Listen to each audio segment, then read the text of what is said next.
As best as I can tell, it's a change in game plan. I don't believe there's any chicanery this morning in terms of the lineup that was shown at the morning skate and what Craig Berube told the reporters in New Jersey when he spoke early afternoon. I think was the truth at that point.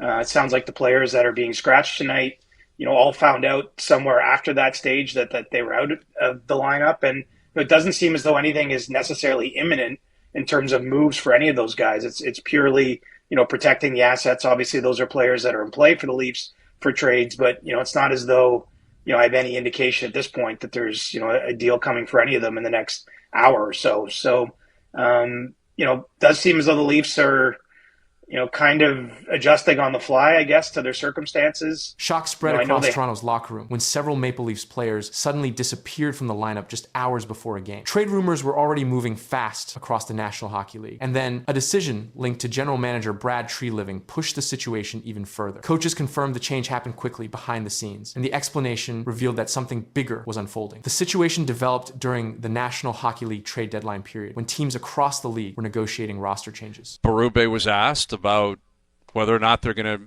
have any roster management decisions. In other words, guys that are going to be traded, you're not going to play them tonight because you don't want them to get hurt. And 4 hours ago, give or take, he said, no, everyone's playing.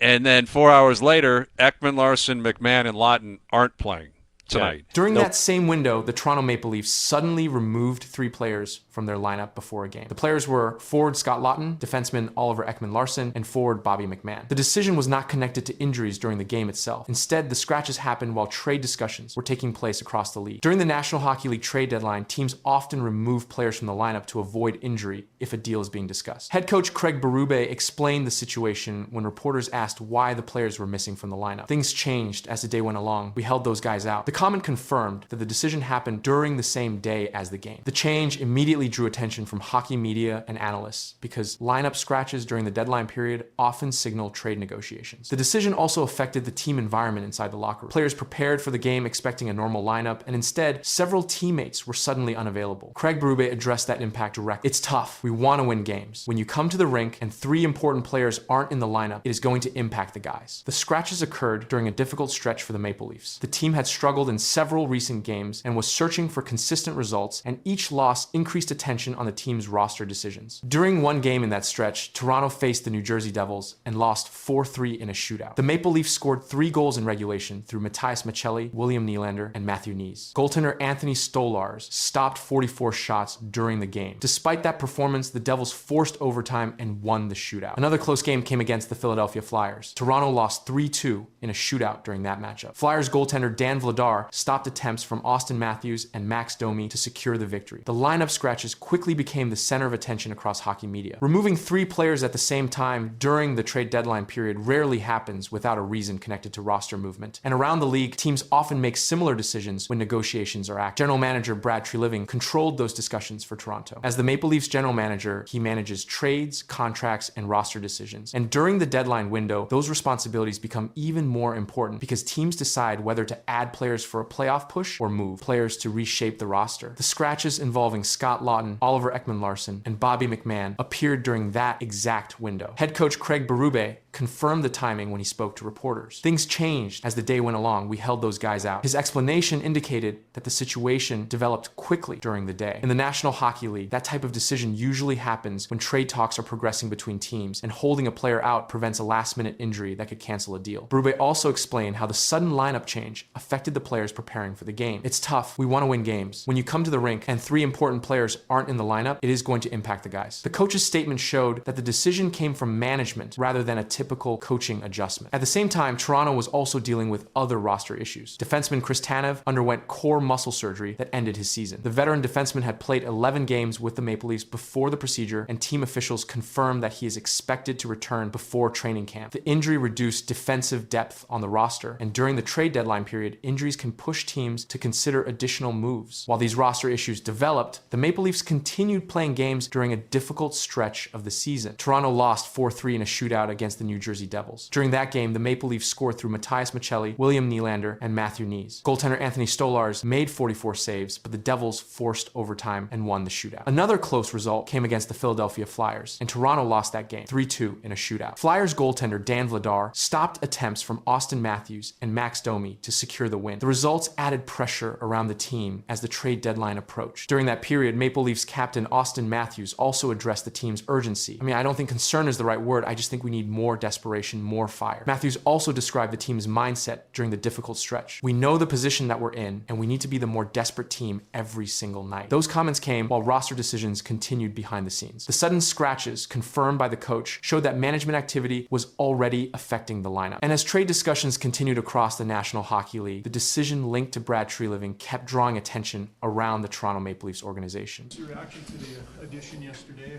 Connor Murphy, kind of what your experience is playing against him and what you know about it? Yeah, not fun to play against, which is always a good sign. Just solid player. I think he can really help for sure. A quiet moment in the Edmonton Oilers locker room suddenly turned into one of the most talked about comments of the NHL trade deadline. Connor McDavid stepped in front of reporters and spoke about Edmonton's newest move. The words were calm, but the message carried weight across the league. A veteran defenseman had just arrived in Edmonton, and McDavid's response quickly caught everyone's attention. The Edmonton Oilers have traded for a defenseman. That news came about an hour after the Oilers general manager said a new player wouldn't fix their defensive issues. It's not going to be magical new players. It's going to be the approach that we take as a team, understanding that going through a whole period without getting a lot of scoring chances is okay if you don't give up a lot. Not long after he spoke with the media, Stan Bowman agreed to trade a second-round pick to the Chicago Blackhawks for Connor Murphy. The 32-year-old defenseman is in the final year of his contract and has 4 goals and 9 assists this season. He's played 805 NHL games between the Blackhawks and Coyotes. The Edmonton Oilers made a major move before the NHL trade deadline when they acquired defenseman Connor Murphy from the Chicago Blackhawks. The trade sent a 2028 second-round draft pick to Chicago, while the Blackhawks agreed to retain 50% of Murphy's $4.4 million salary cap. The deal brought an experienced defensive player to a team focused on strengthening its blue line before the final stretch of the season. Yeah, anyway, all right, so the Oilers, not a great start coming out of the Olympic break, giving up quite a few goals. They go and pull the trigger on a deal yesterday. They bring in Connor Murphy. It's a second-round pick in 2028 going to the Chicago Blackhawks. Hawks are going to retain 50%. He's a UFA at the end of the year. Craig, is this a deal that you really like? Yeah, it is. It's a deal I really like. Connor Murphy's a really solid player, and he's a stable, steady player. The exact type of player that Darnell Nurse needs. Listen, Murphy entered the Oilers organization with more than 775 games of NHL experience. The defenseman stands 6'4" and is known for playing a physical defensive style. Throughout his career, he has taken on difficult matchups against opposing forwards. Coaches frequently use him on the penalty kill and in late-game defensive situations when protecting a lead. During the current season with Chicago, Murphy appeared in 60 games and recorded 4 goals and 9 assists. His role focused mainly on defensive coverage rather than offensive scoring. He regularly played against top offensive lines and ranked among Chicago's leaders in block shots and defensive zone minutes. Edmonton's decision to add Murphy came after several defensive struggles during the season. Analysts reviewing team performance noted that the Oilers ranked 18th in expected goals allowed at 5-on-5. The penalty killing unit also ranked near the lower tier of the league. These numbers became an important factor as the front office evaluated roster needs before the trade deadline. Connor McDavid addressed the move shortly after it became official. The Oilers captain spoke during media availability and explained how Murphy's playing style has been viewed by players across the league. Not fun to play against, which is always a good sign. Just a solid player. I think he can really help for sure. I do not think you can have too many of those guys. Those guys are extremely valuable, so I'm excited about it. McDavid's statement described the type of defender Murphy has been during his NHL career. Forwards often measure defensemen by how difficult they are to play against along the boards and in front of the net. Murphy built a reputation in that role while playing with the Blackhawks. The Oilers expect Murphy to join a defensive group that includes Darnell Nurse, Evan Bouchard, and Matthias Ekholm. Coaches plan to use him in defensive situations and penalty killing assignments. His presence allows the team to distribute defensive responsibilities more evenly across the lineup. The Western Conference playoff race remained close, and several teams were separated by only a small number of points. Each roster decision during the trade deadline period carried direct impact on playoff position. McDavid continued producing strong numbers during the season. At one point, he recorded 96 points, including 34 goals and 62 assists. His offensive output kept Edmonton among the top scoring teams in the league. The Oilers rely heavily on the combination of McDavid and Leon Draisaitl to generate offense in critical games. Despite that scoring production, Edmonton's recent seasons have ended without a championship. The Oilers reached the Stanley Cup final twice in the previous 2 seasons, but both series ended in losses to the Florida Panthers. Those results placed additional focus on roster improvements entering the new season. Management identified defensive structure as one of the main areas requiring reinforcement. Advanced statistics from the season showed the Oilers allowing 2.37 expected goals against per 60 minutes during 5-on-5 play in certain defensive matchups. Analysts pointed to defensive coverage and penalty killing as areas that needed improvement before the playoffs. Connor Murphy's arrival directly connects to that need. Throughout his career, Murphy has been used as a shutdown defense. Coaches rely on him to block shots, clear the front of the net, and limit scoring chances during defensive zone pressure. These responsibilities often appear during penalty kills and late game situations when protecting a lead. Murphy also brought leadership experience from Chicago. Before the trade, he served as one of the Blackhawks' alternate captains and remained among the longest tenured players on the roster. His role inside the locker room included mentoring younger defensemen while handling difficult defensive assignments on the ice. Inside Edmonton, the Oilers coaching staff began preparing defensive pairings that could include Murphy alongside veteran defenseman Darnell Nurse. Both players possess large frames and long reach characteristics often used to disrupt opposing forwards near the crease. Coaches expect this pairing to face some of the league's most skilled offensive lines. The trade also reflected the strategy of Oilers general manager Stan Bowman. The front office focused on adding experienced players rather than making major roster changes. By acquiring Murphy with partial salary retention, Edmonton strengthened its defense while keeping its core group of forwards intact. Connor McDavid's remarks about the new addition highlighted how players inside the locker room viewed the move. His description of Murphy as not fun to play against echoed the opinion many NHL forwards share about physical defensemen who protect the defensive zone. As the trade deadline approached, attention across the league remained fixed on whether Edmonton would make additional moves. The Oilers had strengthened one key position, but the playoff race in the Western Conference continued to tighten, and every game began to carry greater weight. I think they were already sellers, Anson, but I think the way this week has gone, it has the Maple Leafs even considering not just the UFAs, but some of their longer contracted players.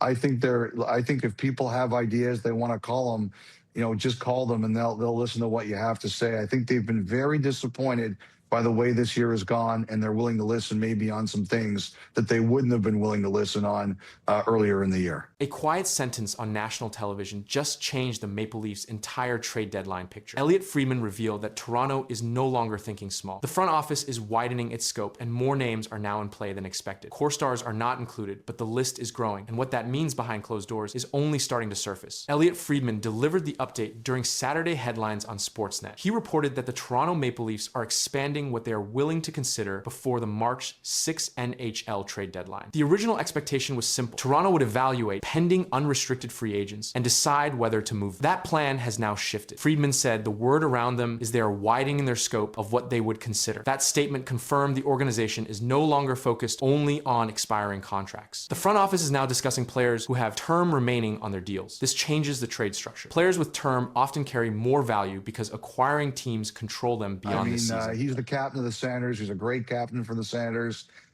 He's not going anywhere. Austin Matthews, the one thing I can tell you about Matthews is, right before the Olympics, the Maple Leafs called Matthews and his representation, and they said, if we take a step back, and they knew that this was coming even before this week, which has really been ugly for them. If we take a step back, are we going to have a problem with Austin for next year? And they were told, no, there won't be an issue with Austin for next season at that time, right before the Olympics. So they're not looking to move Austin Matthews. I don't think they're looking to move Nylander. Friedman also made a firm clarification. He stated, I do not think it is anything like Matthews or Nylander. I do not think we are talking about anything like that. That removes Austin Matthews and William Nylander from speculation tied to this report. Both players are under long-term contracts, and their names are not part of the widened discussions described on air. The deadline is set for March 6 at 3 p.m. Eastern Time. That leaves only days for decision. When a team broadens its scope this close to the deadline, it signals active conversations with multiple clubs. Trade talks expand when management evaluates more than rental pieces, and that is what Friedman's update indicates. Could you see something like that? Maybe a Kiefer Sherwood, a Bobby McMann, and getting a very, very cheap, under $2 million 20-goal scorer? Yes, I do think that they could look for a depth forward that fits cap-wise, 100%. Now, historically, they don't like rentals. That has been their play. They don't like guys who are rentals.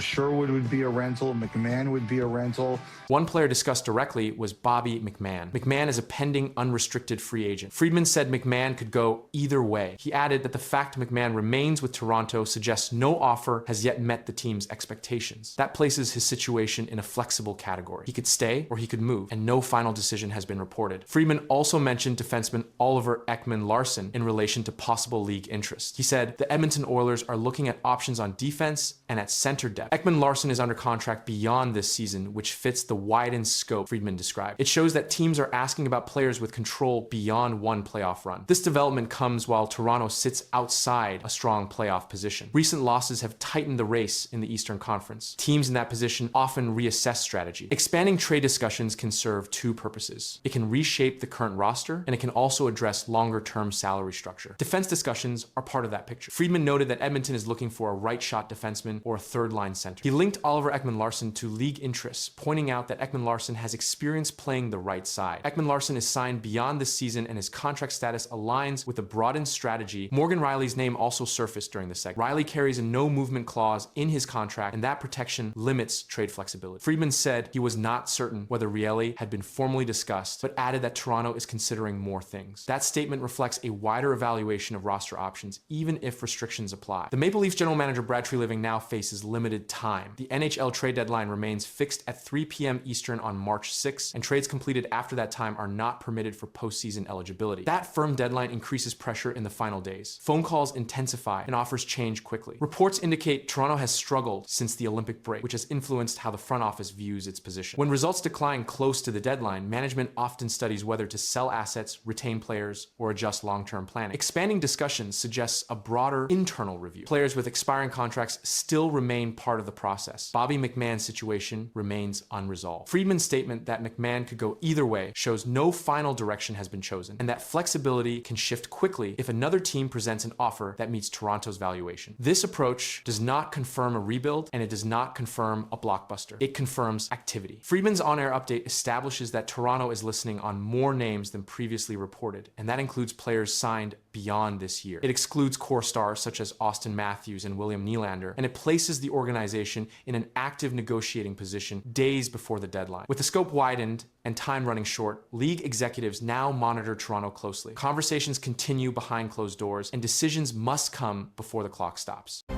Breaking now at noon, Pittsburgh Penguins captain Sidney Crosby is officially out.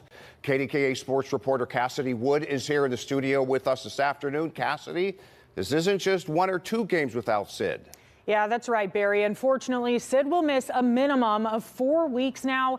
Just not the news we wanted to hear today as the Penguins. More bad news has just hit Sidney Crosby, and this time it could shake the entire Penguins season. The Olympic injury that forced him out of the gold medal game is now confirmed to sideline him for weeks. Pittsburgh has placed its captain on injured reserve. The timing is critical, the impact is immediate, and the consequences are still unfolding. The Penguins return to the ice tomorrow after the Olympic break without Sidney Crosby. Crosby is out for at least 4 weeks.